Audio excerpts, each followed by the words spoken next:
I never thought I'd see the day that I had all four major intelligence services agree on something, particularly about the Chinese Communist Party. Can you walk through what you guys have delivered?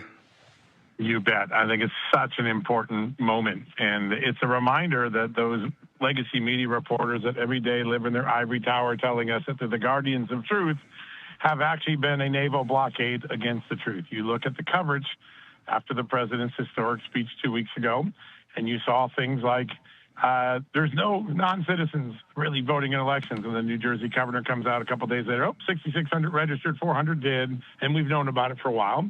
And they came out and said China didn't interfere in the 2020 election. And what the chiefs say in this statement today is that the assessments in 2020 may have said that, but it didn't include the information that we knew at the time that China had targeted our voter registration data files, meaning 220 million of them is what they acquired through. Some of them were purchased lawfully, some of them were stolen, and some of them were hacked. What the chiefs say today is the targeting of those files constitutes an act of election interference under the definition of the intelligence community. The intelligence community has very specific definitions, but targeting voter files is considered an act of election interference.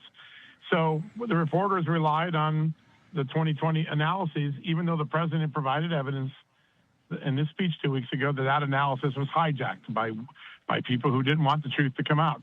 And the intelligence chiefs came out today and said, hey, if this had been put in there, the inference of their statement today is if we had acknowledged that we had this data and we knew that China was stealing, hacking, and buying voter files, that in fact it would have been considered an act of election interference, and it is so now.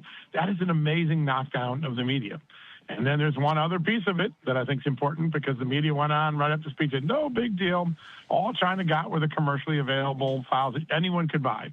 And the chiefs today say no, to the contrary. As we tell you, these were hacked and stolen, and they include non-public data. In other words, they're not the commercial files. They have data that only can be gotten through illicit means.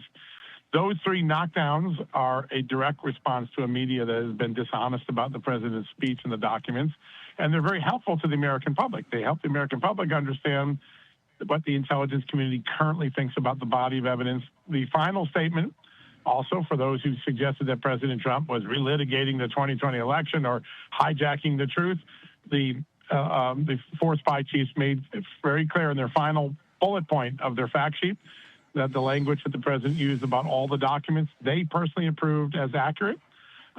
Today was a pretty big bitch slap of the mainstream media. It was really knocked down by the intelligence chiefs, and bravo for the intelligence chiefs for helping the American people get the truth around the mainstream media.